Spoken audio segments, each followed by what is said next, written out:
네, 이 시각 K스탁 시작하겠습니다. 오늘 나와주신 두 분 전문가 소개하면서 출발하죠.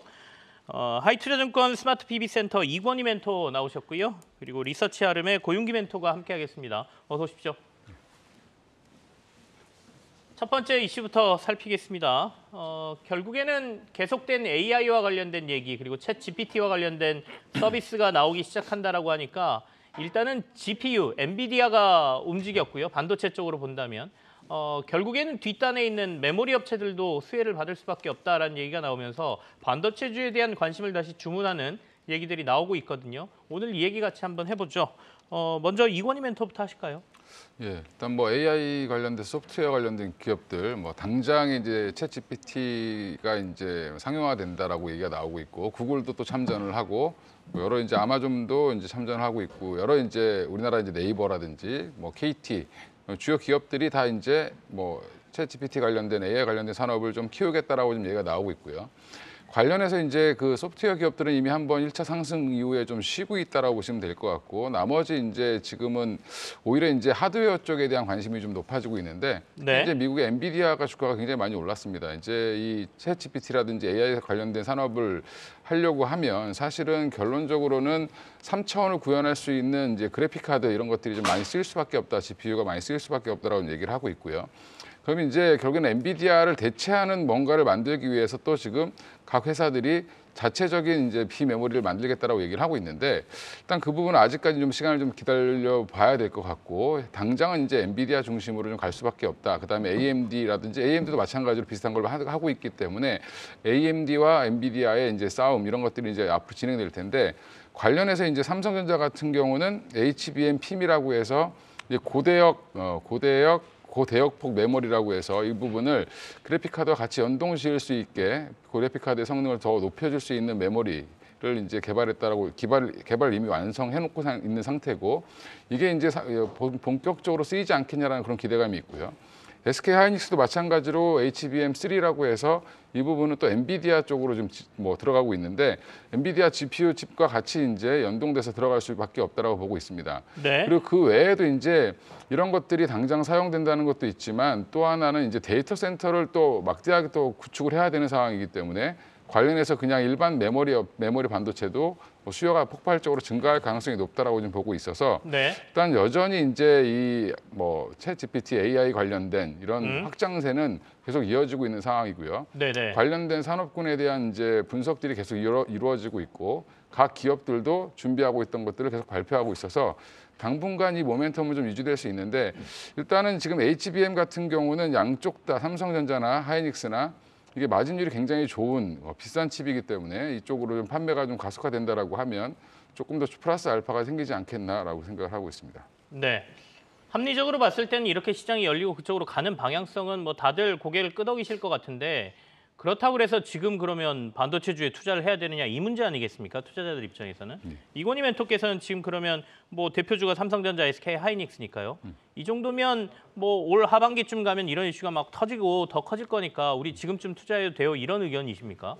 일단 지금은 아직은 좀 기대감 정도로 보시는 게 맞을 것 같고요. 네. 지금 여전히 이제 앞단에 있는 AMD라든지 엔비디아의 그 칩들이 얼마나 팔리고 있는지를 좀 확인해 볼 필요는 있을 것 같은데, 지금 워낙 또 주가가 많이 빠져 있기 때문에 일부 포트는 좀 가져가실 필요가 있겠지만, 물론 이제 대형주 단을 좋아하시는 분들은 충분히 살 정도의 매력적인 가격대에 있다라는 부분들은 말씀을 드릴 수 있는데, 일단 당장 이게 지금 솔트룩스라든지 마인즈랩이라든지 이런 종목들처럼 급등할 수 있는 대형주가 급등할 수 있는 상황은 아니기 때문에 너무 급하게 덤비시기보다는 네. 천천히 확인해 가면서 좀 대응을 하셔도 늦지는 않을 것 같습니다. 엔비디아처럼 막 오르고 뭐 이러지는 않을 것 같다, 이런 말씀이시죠? 그러니까 1차수의 엔비디아, 2차수의 메모리 이렇게 되니까. 네, 맞습니다. 고윤기 멘토께서는 어떻게 의견 갖고 계세요? 일단은 AI 반도체 시장이 이제 가트너의 그 자료를 놓고 본다면 네. 2020년 121억 달러로 지금 추산이 되고 있는데, 내년에는 343억 달러로 커질 것으로 지금 전망이 되고 있습니다. 그리고 2030년에는 이제 글로벌 시스템 반도체 시장에서 AI 반도체를 차지하는 비중이 30% 가까이 증가하는 것으로 지금 통계가 나와 있는 그런 상황인데요. 말씀해 주신 것처럼 일단 이 시장 자체가 새롭게 개화가 되고 시장이 커진다는 측면에서의 어떤 긍정적인 부분은 맞습니다. 다만 실적적으로 놓고 본다면 주가적으로 놓고 본다면은 실적이 일단은 붙어야 되는 그런 아무래도 대형주 위주의 그런 부분인데 실적이 가미되기까지는 약간 시간적인 어떤 소요가 있다라는 점. 물론 기존의 디램 대비 그 HBM이 갖고 있는 부가가치가 높은 건 맞습니다. 그렇지만 기존의 매출이 어느 정도 올라온 다음에 플러스 알파 개념으로 붙어야 주가가 올라가야 되는 그런 상황이기 때문에 단순히 고부가가치 산업이 조금 더 커질 것이라는 기대감 때문에 주가가 오른다고 해서 투자하는 것은 조금 시기상조가 아닐까라고 좀 이렇게 볼 수가 있을 것 같습니다. 네. 특히나 이제 뭐 엔비디아라든지 최근에 AMD라든지 뭐 테슬라나 같은 종목군들 같은 경우에는 매크로적인 이슈로 인해서 주가가 상승한 부분도 있습니다. 엔비디아 같은 경우에는 지난 10월달 100불에서 지금 200불까지 거의 숨 쉴 틈 없이 200달러 가까이 지금 2배 가까이 오른 그런 상황이기 때문에 지금 또 이번 주에 CPI와 관련된 이슈까지 맞물리고 있는 그런 상황이라서 매크로적으로도 조금은 쉬어갈 여지가 있는 그런 구간대라고 보시면 좋을 것 같습니다. 그렇기 때문에 일단은 그 디램 시장 내에서 차지할 수 있는 AI 반도체 시장이 커지는 건 맞다. 하지만 현재 시점의 투자 관점에서 놓고 본다면 조금 쉬어갈 여지는 높다라고 보시면 될 것 같고요. 엔비디아와 지금 직접적으로 어떤 사업적인 관계를 맺고 있는 건 SK 하이닉스입니다. 일단은 SK 하이닉스가 서버용 GPU 제품의 그 하이닉스의 HBM3의 제품을 지금 납품을 하고 있는 그런 상황인데요. 그럼에도 불구하고 하이닉스의 주가는 여전히 좀 하락세를 지금 면치 못하고 있는 그런 구간대입니다. 네. 다만 가격적인 측면에서 어떤 투자 접근적으로 놓고 본다면 지금 하이닉스가 9만 원대에 지금 주가를 유지하고 있는데 대략적으로 8만 원 초반 정도에서는 한번 중장기 관점으로 매수 관점으로 접근해 볼수록 좋지 않을까 이렇게 말씀드리도록 하겠습니다. 하이닉스는 여기서 가격이 조금 더 조정받는다면 중장기적인 관점에서 매수의 포지션으로 들어가도 되겠다 이런 의견까지 주셨습니다. 어쨌든 챗 GPT로 시작된 이 AI 관련 이슈들은 주변에 뭐 언어라든지 인공지능을 개발하는 회사부터 시작해서 이제는 반도체 시장까지 영향을 줄 것이다 이런 얘기가 나오고 있죠. 1차보다는 메모리는 이제 2차다 보니까 좀 더 중장기적인 관점에서 바라보자 이런 얘기들이십니다. 다음 이슈로 넘어가죠. 다음 이슈는 2차 전지주를 계속해서 봐야 되나? 아니면 올해는 2차 전지가 작년 하반기에 팍 꺾였지 않습니까? 이걸 다시 작년 상반기의 모습처럼 대장주로서 자리를 잡을 것인가에 대한 고민이 계속되고 있습니다. 이 얘기 좀 하겠습니다. 외국인들이 또 2차 전지주를 조금씩 사는 것 같습니다. 이건희 멘토께서 좀 얘기해 주실까요? 일단 뭐 2차 전지의 성장성에 대해서 뭐 의심할 여지는 없다라고 보시면 될 것 같은데 이제 어차피 보면 속도의 문제, 그다음에 이제 이 실적이 얼마나 빨리 올라오느냐 따라와 주느냐, 기대만큼 실적이 빨리 올라와 줘야 다음의 레벨로 또 다음 레벨로 한 번 더 이제 더 올라갈 수 있는 그런 구간이 나올 텐데 네. 지금 결국엔 대형주인 이제 삼성 SDI라든지 뭐 LG 에너지솔루션 최근에 반등이 많이 나왔지만 여전히 좀 여기서 좀 답보 상태를 보이고 있습니다. 근데 외국인들이 최근에 많이 샀다는 거는 그만큼 이제 우리나라에서 삼성전자 이외에도 시총 상위에 있는 종목들이 지금 2차 전지 배터리 관련 종목들이 많고 특히 이제 코스닥 같은 경우는 가장 대표적인 종목인 에코프로비엠과 에코 LNF, 뭐 에코프로 이 세 종목이 시가총액 상위에 있기 때문에 어떻게 보면 우리나라를 산다라고 하면 이쪽을 살 수밖에 없는 여건이다라고 보시면 될 것 같고요. 여전히 이제 박스권일 거냐 아니면 추가로 치고 나가면서 고점을 갱신할 거냐에 대한 논란은 여전히 있지만 최근에 이제 에코프로라든지 에코프로 BM 이런 포스코 케미칼의 이제 움직임을 보면 여전히 이제 추가 상승에 대한 뭐 충분한 그런 성장성은 다들 이제 인정을 하고 있는 상황인데 누가 이제 선두에 치고 나갈 거냐라는 부분이 조금 항상 걸리죠. 포스코 케미칼도 신고가를 갱신한 이후에 다시 또 한번 제자리로 내려오는 모습을 보였는데 이런 부분들은 향후에 이제 결국엔 증설을 통해서든 아니면 매출이 확인이 된다라는 것들 여러 가지 이제 계약들 이런 것들이 이제 확인되면서 또 한번 레벨업 할 걸로 보고 있고요.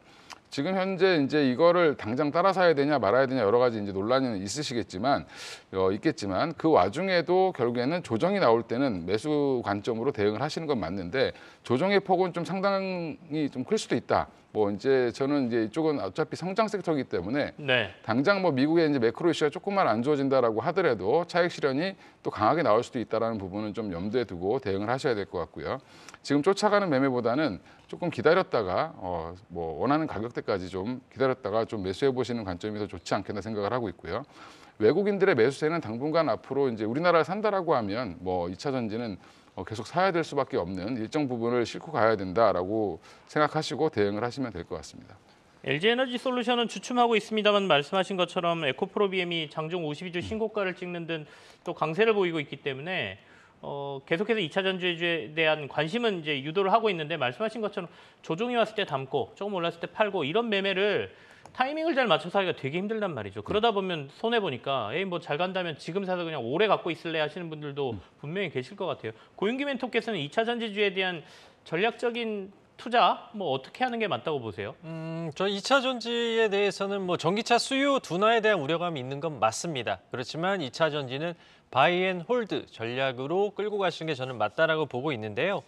그동안 전기차 시장이 개화를 했던 부분이 이제 중국 시장이라면 올해는 어디를 주목해야 되냐면 미국입니다. 미국 같은 경우는 지금 전기차 시장이 지금 가장 빠르게 지금 성장하고 있는 나라인데 S&E 리서치 자료에 따르면 미국 전기차 배터리 시장이 21년에는 64기가와트였습니다. 근데 올해는 143기가와트 그리고 25년에는 453기가와트로 연평균 성장률이 무려 63%나 급증하는 그런 시장입니다. 당연히 지금 우리나라 국내 배터리 3사들은 어디에 집중을 하고 있느냐 바로 미국 시장에 집중을 하고요.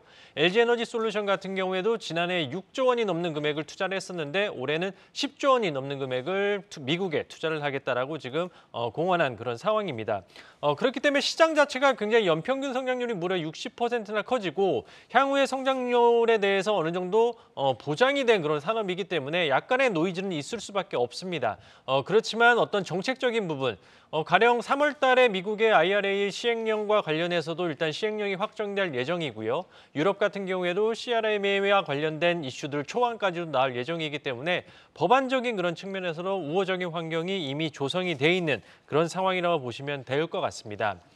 다만 이제 주식 투자적인 관점으로 한번 놓고 본다면 가령 에코프로와 그리고 에코프로 BM 같은 경우에는 최근 한 주, 두 주간의 급등세가 너무 나타났죠. 당연히 급하게 마신 물은 체하기 마련입니다. 그렇기 때문에 약간의 눌림목 구간을 통해서 매수 관점으로 접근하실 필요가 있을 것 같고요. 네. 조금 성질이 급하신 분들 같은 경우에는 분할 매수 관점을 현재 시점에서도 쫓아가신다고 하시더라도 중장기적으로 놓고 본다면 큰 부담은 없을 거다. 올해 뭐 말씀드렸던 것처럼 배터리 3사에 20조 원이 되는 금액에 대한 어떤 투자 부분 그리고 향후 미국 시장 그리고 더 나아가서는 인도 시장까지도의 어떤 진출까지 놓고 본다면 충분히 대한민국의 배터리 산업은 더욱더 성장할 수 있는 산업이기 때문에 주식 투자자 입장이라면 당연히 포트폴리오에는 하나씩은 갖고 계셔야 되는 부분이고요.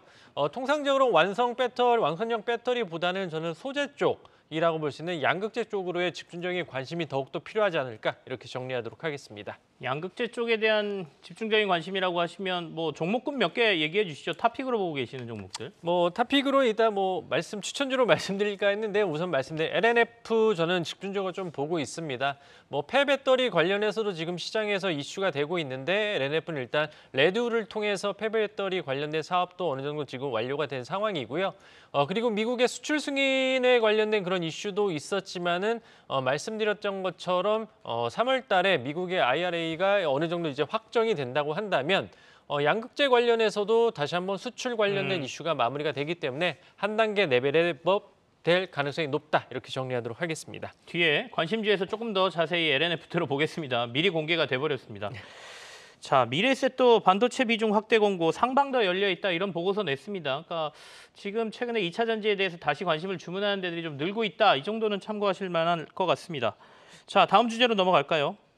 자, 저희가 다음 주제 준비한 것은 이 메디톡스 보톡스 전쟁과 관련된 얘기입니다. 대웅제약하고 이제 치열하게 경쟁을 벌이고 있는데 판결이 나올 때마다 이쪽 선으로 올라갔다가 이쪽 선으로 올라갔다가 약간 이러는 것 같거든요. 시장에서 어떻게 해석을 하고 있고 주가 반응도 좀 얘기를 듣겠습니다. 지금 이제 대웅제약 빠지고 메디톡스 올라가고 있지 않습니까? 이건희 멘토께서 좀 이 사건 좀 말씀 좀 해주시겠습니까? 예, 일단 뭐 오래된 논쟁인데 네. 예, 지금 이제 뭐 기업의 펀더멘탈 때문이 아니라 어떻게 보면 향후 이제 시장 판도를 두고 이제 시장이 움직인다라고 생각하시면 될 것 같고요.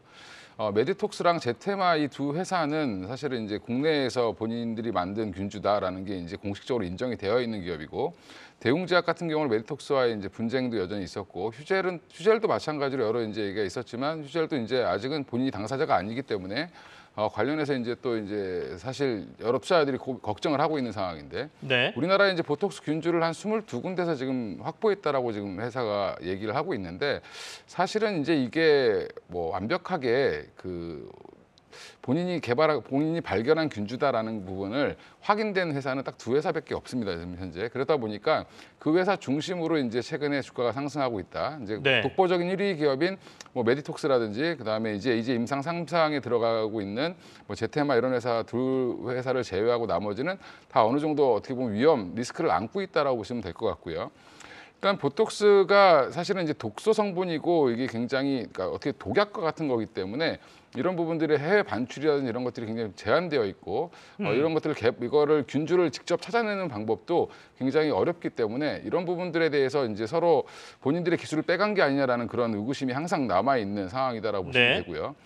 지금 이제 주가에 투자하는 측면에서 보면 사실은 단순한 반등으로 나온 이제 뭐 메디톡스라든지 반사이익으로 보는 메디톡스, 제테마 같은 경우는 뭐 일정 부분 이익 실현을 좀 하시는 게 좋지 않겠나 생각을 하고 있고, 네. 지금 오히려 대웅제약 같은 경우는 그럼 어떻게 해야 되냐, 뭐 휴젤도 어떻게 되냐 이렇게 문의가 많이 있으신데, 사실은 대웅제약 같은 경우는 당분간 이제 이게 가처분을 신청을 했는데, 이게 가처분이 인용이 안 되면 사실은 당분간 이제 국내 판매라든지 해외 시장으로의 확대 판매 이런 것들은 생각보다 어렵다라고 보시면 될 것 같고요. 그러다 보니까 대웅제약 주가가 좀 더 눌려 있다. 물론 이제 일시적으로 이게 가처분이 이 판결에 대한 뭐 정지해달라고 하는 가처분이 이제 인용된다라고 하면 일시적으로 반등은 나올 수 있겠지만, 그때는 일부 정리를 하시는 게 맞을 것 같고요. 당분간 이 시끄러운 싸움은 네. 생각보다 오래 갈 수 있습니다. 지금 이제 뭐 민사소송 1심이 끝난 거고, 또 이제 미국 내에서의 또 여러 가지 또 재판들도 또 남아 있을 수 있다. 뭐 여러 가지 이제 또 문제가 생길 수도 있다라고 또 보고 있기 때문에, 이런 부분들을 보면 시끄러운 데 가서 굳이 고민하실 필요는 없을 것 같고요. 갖고 계신 분들은 인용이 되든 안 되든, 뭐 되든 안 되든 일단은 정리를 한번 하셔야 될 것 같고, 대웅제약은 나머지 이제 휴젤 갖고 계신 분들은 뭐 그냥 저는 좀 관망을 해보시는 것도 나쁘지 않다라고 생각하고 있고요. 오히려 이제 메디톡스라든지 제테마 이런 쪽을 갖고 계신 분들은 조금 더 보시다가 추세가 네. 꺾일 때는 조금 일부 이익 실현을 하시거나 아니면 비중을 좀 줄이시는 것도 하나의 방법이다. 지금 현재 올라오는 거는 이슈 때문에 올라온 거지, 사실은 그닥 그렇게 큰 뭐 펀더멘탈적으로 좋은 것 때문에 올라오진 않았다라고 보고 있습니다. 각각 종목별로 전략적인 투자 포인트를 말씀해 주셔서 되게 좋네요. 일단은 전체적으로 1심 판결이 나오면서 메디톡스가 승기를 좀 잡은 모양새긴 합니다. 하지만 이제 뭐 증권사들에도 얘기했지만 앞으로 뭐 항소 당연히 대웅제약도 할 거고요. 이게 계속 이어진다라고 하면 이 이슈가 한 3, 4년은 끌 것이다. 뭐 이렇게 얘기를 하고 있거든요. 그때마다 뭐 변동성이 있을 수가 있으니까요. 우리 고윤기 멘토께서는 이 이슈에 대해서는 어떻게 해석하고 계세요? 일단 뭐 메디톡스가 승기를 잡았다라고 볼 수 있고요. 아마 뭐 대웅제약을 갖고 계신 분들이 많이 좀 고민이 되실 것 같습니다. 당연히 소송이기 때문에 뭐 3심제인 뭐 우리나라의 입장에서는 당연히 장기전으로 갈 수밖에 없는 그런 상황인데요. 문제는 미국 시장은 뭐 대웅제약의 파트너사가 메디톡스, 에볼루스가 있다는 메디톡스랑 뭐 합의를 했기 때문에 미국 시장은 약간 논외로 친다고 하더라도 대웅제약이 준비하던 시장이 어디겠습니까? 중국 시장입니다. 중국 시장에 대해서 당연히 이러한 부분이 불확실성으로 더욱더 플러스가 되는 부분이기 때문에 향후에 어떤 실적적으로 악영향을 미칠 수밖에는 없는 요인이다라고 볼 수 있을 것 같습니다. 물론 가처분 신청이 뭐 인용이 된다고 하더라도 향후에 중국 시장에 대한 우려감이 대웅제약의 발목을 잡을 수밖에 없는 그런 상황이다라고 보시면 좋을 것 같고요. 네. 메디톡스 같은 경우는 물론 실적적인 부분에 있어서는 아무래도 뭐 바로 이렇게 실적이 붙거나 그렇지 않기 때문에 그렇지만은 일단은 균주 싸움에 있어서 일단은 월등한 위치를 작용을 했다라는 점, 그리고 대웅제약뿐만 아니라 다른 업체들까지도의 어떤 소송 가능성도 지금 예상할 수 있는 그런 부분이기 때문에 오히려 메디톡스를 보유하고 계신 주주분들이라면 한 번 더 보유 관점으로 한 번 더 갖고 계시는 게 좋지 않을까라고 좀 볼 수 있을 것 같습니다. 오히려 앞서 말씀해 주신 것처럼 현재 균주가 확인된 업체는 메디톡스, 카이스트에서 일단 갖고 온 메디톡스, 그리고 영국에서 갖고 온 제테메밖에 없습니다. 뭐 기타 다른 업체들이 뭐 마국간에서 갖고 왔다, 통조림에서 갖고 왔다라고 얘기는 하지만 뭐 솔직히 납득하기는 어려운 그런 출처라고 볼 수 있을 것 같고요. 뭐 일부에서는 유전자 변형을 통해서 뭐 균주를 갖고 왔다라고 하지만 변형 자체가 일단은 불법이기 때문에 네. 일단 메디톡스와 그리고 제테마를 제외한 다른 톡신 업체들 같은 경우에는 균주 논란에서는 자유로울 수는 없다. 그렇기 때문에 이런 어떤 사법적인 리스크와 그리고 출처 논란과 관련된 이슈가 불거질 때마다 주가는 출렁일 수밖에 없기 때문에 뭐 애석하게도 균주 출처가 명확한 업체들을 제외한 다른 업체들에 대해서는 약간 비중을 조절하시는 게 좋지 않을까 이렇게 정리하도록 하겠습니다. 균주 논란에서 자유로울 수 있는 균주를 가져오는 게 확실한 회사 두 군데, 메디톡스하고 제테마. 이 정도는 괜찮은데 나머지는 또 균주 논란 이르면 이런저런 이슈에 휘둘릴 수 있다. 이런 얘기로 저희가 이해하면 되겠네요. 자, 오랜만에 메디톡스 주가가 굉장히 강하게 반등을 해주고 있죠. 이 거래일 연속 굉장히 강한 반등입니다. 이거 보시고 주주들께서 야, 지금까지 버틴 주주들의 승리다. 뭐 이렇게 얘기하시는 분들도 있는데요. 아무튼 이번에 시세는 마음껏 즐기시기 바라겠습니다. 메디톡스는 조금 더 상황을 지켜보자. 이런 두 분의 의견 받았습니다. 다음 이슈로 넘어가죠. 다음 이슈는 CJ 프레시에이 모멘텀 악화 전망에 급락하고 있다는 건데요. 개별 이슈긴 합니다만은 전체적으로 봤을 때는 식품주로 저희가 확산시켜서 얘기를 해도 될 것 같다는 생각이 드는데요. 이건희 멘토부터 먼저 얘기하실까요? 일단 뭐 CJ 프레시웨이 안 그래도 해서 한번 쭉 찾아봤는데 일단 지금 보면 최근에 반등이 좀 나오다가 한 2주 올라오다가 이제 이번 주에 들어서면서 오늘 하루에 이제 다 반등폭을 다 이제 빼버리는 그런 모습인데 사실은 이제 프레시웨이 같은 경우 보면 주로 이제 하고 있는 게 그 흔히 이제 그 사내에 들어가 있는 급식이라든지 그다음에 이제 뭐 학교도 마찬가지로 급식이죠. 급식 사업이라든지 뭐 식자재 유통 이런 쪽에 주로 매출 비중이 높고요. 그 외에 이제 기본적으로 이제 그 프랜차이즈 업종에도 주로 이제 음식물을 납품하는 그런 쪽이라고 보시면 될 것 같은데 새로운 이제 프랜차이즈에 대한 뭐 수요 이런 것들에 대해서 공급을 하고 이런 것들을 납품하면서 결국 실적을 내는 회사인데 결국에 이제 국내 이제 내수가 어떻게 되느냐에 따라서 좀 달라진다라고 보시면 될 것 같습니다. 결국에는 지금 보시면 급식이라든지 뭐 이런 쪽은 식자재 유통 같은 급식 같은 경우는 오히려 매출이 좀 증가하고 있는데 그 이유는 최근에 뭐 외식비가 굉장히 올라오기 때문에 이 부분을 이제 뭐 구내 식당이라든지 사내 식당에서 뭐 많이 이제 드시는 분들이 많아지면서 오히려 지금 좋아지고 있다라고 보시면 될 것 같고요. 나머지 근데 식자재 유통이라든지 뭐 프랜차이즈 사업 같은 경우는 향후 전망이 좀 안 좋고 실적이 생각보다 잘 안 나왔습니다. 그거는 결국에는 물가 상승에 따른 내수의 위축 이런 것들이 이제 반영됐다라고 보시면 될 것 같은데 지금 최근에 뭐 농심이라든지 이런 종목들은 강하게 올라오는데 그거는 가격 인상을 좀 많이 해놨기 때문에 최근 원자재 가격이 좀 떨어지면서 오히려 이제 반등이 나온다고 보시면 되고요. CJ 프레시웨이 같은 경우는 오히려 이제 단순 유통 쪽이 좀 강하고 그 외에 이제 식자재를 납품하는 이런 쪽이기 때문에 그때 시세에 따라 움직이는 거다라고 보시면 되고 그러면 결국에 약간 투자 포인트는 좀 다르다고 생각하시면 될 것 같습니다. 신선식품을 주로 그때 사서 그때 바로 이제 팔아야 되는 CJ 프레시웨이 같은 경우는 결국엔 그 마진폭을 항상 특정하게 유지하기는 좀 어렵다라고 보시면 될 것 같고요.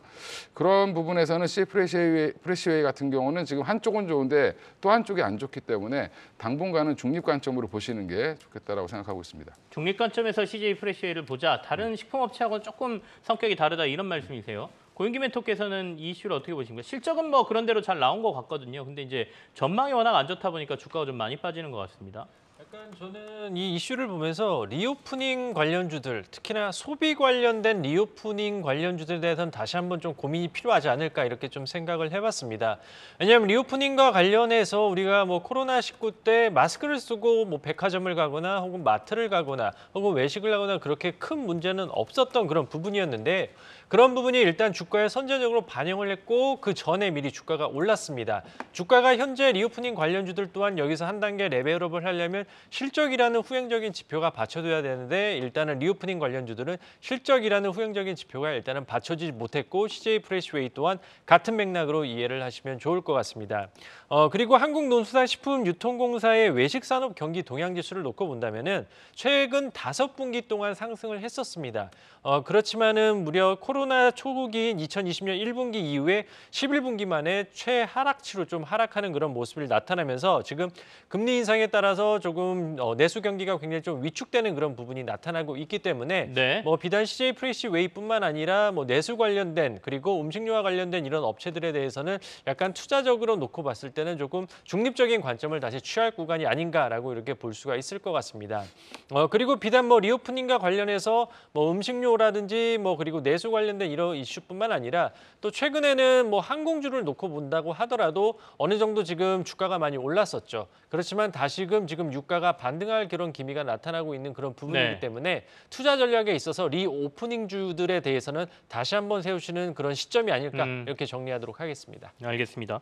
자, 이제 CJ 프레시웨이가 앞서 뭐 사내 식당이나 학교 급식 이쪽 많이 한다고 했지 않습니까? 그러니까 안정적인 수요는 확보된 회사라고 볼 수 있죠. 뭐 직원도 정해져 있고 학생 수도 정해져 있으니까요. 근데 가격으로 올리려고 치면 되게 애매합니다. 회사하고 협상해야 되고 교육부하고 협상해야 되고 그러니까 가격 탄력적인 면에서 CJ 프레시웨이가 좀 약점으로 작용하는 거 아닌가 보입니다. 뭐 농심이나 삼양식품 뭐 이런 데 식품업체들 원자재 가격 올랐다고 가격 막 올리지 않습니까? 그렇게 쉽게 하지 못하는 CJ 프레시웨이의 구조적인 뭐 한계 이런 게 아마 앞으로 전망에 대해서 증권사들이 조금 낮게 보는 거 아닌가 이런 생각도 드네요. 자, 방금 유가 얘기 좀 하셨거든요. 그래서 정유주 관련해서 좀 얘기를 해볼까 하는데요. 러시아가 이제 가격 제한을 받고 있죠. 다른 국가들에서 러시아산 석유에 대해서 가격 제한을 하겠다는 조치가 발표되고 난 이후에 러시아가 야 그럼 우리는 아예 감산해버릴래 이 얘기하면서 유가가 좀 튀었거든요. 그렇다 보니까 오늘 정유주들이 좀 강세를 보이는데요. 이게 좀 오래 갈까요? 이건희 멘토 어떻게 보세요? 일단 뭐 지금 저는 이제 러시아랑 우크라이나 전쟁이 생각보다 오래 갈 걸로 예상을 하고 있고요. 결국엔 네. 그러면 이제 우크라이나랑 러시아가 이제 오래 가게 되면 러시아 입장에서는 뭐 전쟁 자금을 결국에는 이제 뭐 기름이라든지 가스라든지 이런 것들을 판매하면서 결국에는 유지를 해야 되는데 가장 러시아에서 가장 재정 수입으로 가장 큰 부분을 차지하고 있는 게 이제 그 노드스트림이라고 하는 그 회사를 통해서 벌어들이는 석유와 가스 판매 금액인데 이 관련해서 지금 보시면 결국엔 이 가격을 일정 부분 조절하겠다라는 그 의미를 좀 보시면 의미를 두고 보시면 될 것 같습니다. 이거를 가격을 올리겠다라는 부분이 아니라 감산을 통해서 결국에는 가격을 지금 현재 가격 국제 시세를 유지하면서 본인들의 입지를 계속 유지시키고 일정 부분의 마진율을 좀 확보하겠다라고 보시면 되는데 뭐 기사 내용이나 이런 것들 보시면 가격 상한제 때문에 뭐 어쩌고저쩌고 얘기 나오지만 사실은 가격 상한제로 살려고 하는 나라들한테는 거의 안 팝니다 러시아가. 그럼 지금 오히려 뭐 중국이라든지 인도라든지 이쪽으로 좀 많이 물량을 빼고 있기 때문에 그 관련해서 그런 부분을 보시면 굳이 저는 뭐 정유주에 미치는 영향 그닥 네. 크지 않을 걸로 보고 있고요. 만약에 러시아가 감산을 했는데 여기서 이제 또 사우디라든지 기타 오펙 국가들이 뭐 조금의 증산을 한다든지 여러 가지 이유로 이제 이런 것들이 나오면서 결국엔 80불을 전후로 해서 가격은 당분간 유지될 가능성이 높다라고 보고 있고요. 네. 하루에 50만 배럴 정도의 감산으로 인해서 러시아가 지금 서방 세계에 미치는 영향은 별로 크지 않다라고 보고 있고 이런 부분들은 오히려 그동안 비축유를 많이 쌓았던 중국이라든지 인도 쪽에서 수요가 줄어들음에 따라서 결국엔 그 물량을 좀 줄인 게 아닌가라고 판단을 하고 있습니다. 네. 그래서 지금 오늘 뭐 정유 관련주들 뭐 3사가 있지만 여전히 좀 올라오는 모습이 일부 보이긴 하지만 이게 주가에 탄력적으로 작용할 가능성은 뭐 별로 없다 아직까지는 이렇게 생각을 하고 있습니다. 고윤규 멘토는 어떻게 해석하고 계세요? 저는 뭐 러시아 석유 감산에 대한 이슈보다는 정유주에 대한 뭐 러시아 감산 이슈를 좀 논외로 하더라도 정유주에 대한 관심은 필요하다라고 좀 생각을 하고 있는 그런 상황인데요. 왜냐하면 중국이 리오프닝을 공식적으로 발표한 12월 8일 기준으로 놓고 본다면 원자재 가격이 지금 지속적으로 상승을 하고 있습니다. 뭐 대표적으로 뭐 구리와 그리고 철광석 가격이 지금 상승을 하고 있는데 올해 하반기에 유가 전망의 어떤 그 100불 정도를 지금 잡고 있는 그런 상황인데요. 그 중심에는 바로 중국입니다. 중국의 네. 리오프닝과 관련된 산업적인 수요가 늘어남에 따라서 그 유가 수요가 발생할 수도 있다, 증가할 수도 있다라는 그런 기대감 때문에 유가 상승의 근거로 볼 수가 있는 그런 부분인데요. 70불인 현재 구간대에서의 어떤 그 현재 수준의 유가 수준이라면 충분히 투자 관점으로 접근해 보실 필요가 있을 것 같습니다. 러시아 감산 규모가 그렇게 크지 않았고 과거에 오펙 플러스에서 200만 배럴을 감산했을 때도 물론 유가에 미치는 영향은 미미했지만 공급적인 부분을 제외를 하고라도 우리는 유가적인 측면에서 놓고 본다면 수요적인 측면에서 기대를 해본다고 놓고 봤을 때 정유주에 대한 투자 포인트는 충분하다라고 좀 판단을 해볼 수 있을 것 같습니다. 그래서 탑픽으로는 SOL 집중적으로 좀 보셔도 좋지 않나 이렇게 정리하도록 하겠습니다. 알겠습니다. 보실 거면 S-오일 좀 집중적으로 봐도 되게 괜찮겠다. 이런 말씀 주셨습니다. 자, 여기까지 이슈는 저희가 정리를 하고요. 두 분이 가져오신 관심주 한번 확인해 보겠습니다.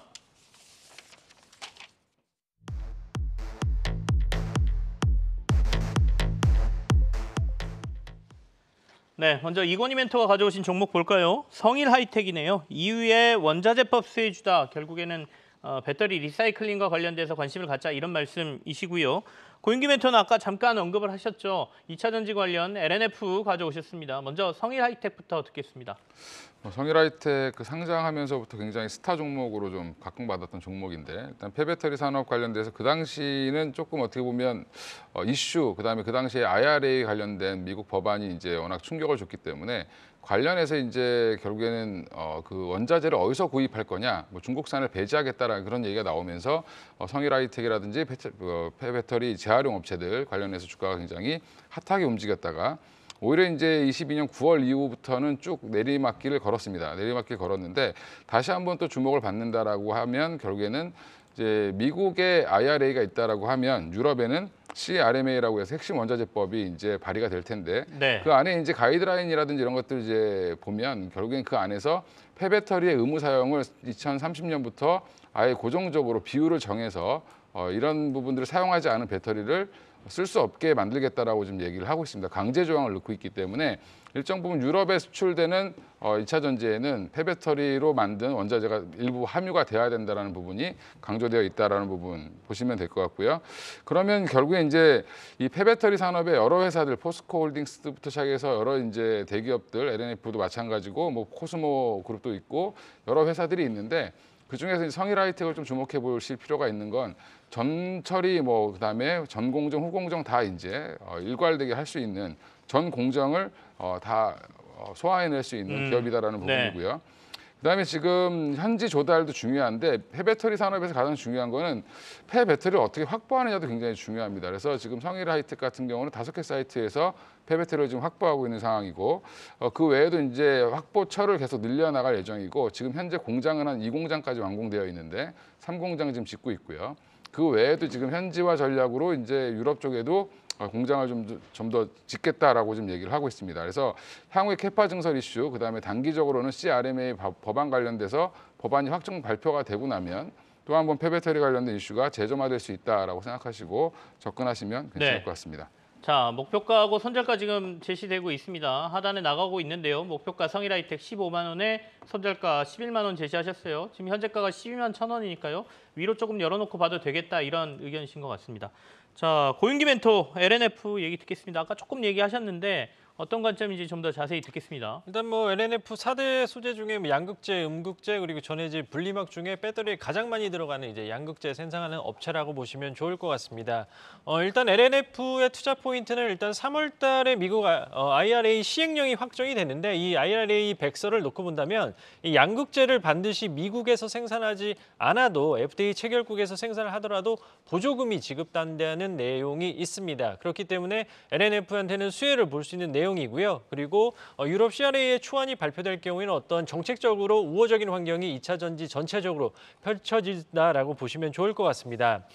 그리고 지금 배터리 3사들 같은 경우에도 지금 올해 20조 원 그리고 올해 성장률을 놓고 본다면 지금 가이던스로 제시된 게 LG에너지솔루션이 30%와 그리고 삼성 SDI가 올해 성장률을 30% 이상 전망을 하고 있는 상황이기 때문에 미국 시장의 60% 그리고 올해 그 배터리 3사의 30% 이상까지 놓고 본다면 산업적으로 성장한다라는 그런 측면에서도 충분히 접근 가능하다라고 볼 수 있을 것 같습니다. 네. 그리고 LNF 같은 경우에는 테슬라와 가장 어떤 밀접한 관계를 맺고 있는 회사 중에 하나라고 보시면 좋을 것 같은데 일단 테슬라가 돌아오는 3월 1일 인베스트데이에 마스터 플랜 3를 발표를 할 예정입니다. 여기서 LNF가 어떤 역할을 할지에 대한 어떤 기대감도 충분히 가져볼 만한 그런 상황이고요. 무엇보다도 최근에 에코프로비엠이 과하게 좀 가파르게 오른 감이 없잖아 있습니다. 현재 에코프로비엠이 시가총액이 13조 수준 그리고 LNF가 8조 5천 원 정도 수준이기 때문에 지금 에코프로비엠 대비해서는 충분히 어떤 가격적인 메리트가 높아진 그런 상황이다라고 좀 보시면 될 것 같습니다. 그렇기 때문에 목표가는 30만 원 제시해드리고요. 손절가는 20만 원 제시하도록 하겠습니다. 알겠습니다. LNF 목표가 30만 원에 손절가 20만 원 제시하셨으니까요. 참고하시기 바라겠습니다. 최근 2차 전지주들이 앞서 저희가 점검한 것처럼 좀 더 관심을 받고 있죠. 그중에 이제 몇 개 골라서 투자의 포인트로 좀 보자. 이렇게 저희가 정리를 해보죠. 오늘 고윤기 멘토 그리고 이건희 멘토와는 여기서 마무리하겠습니다. 두 분 고맙습니다. 네.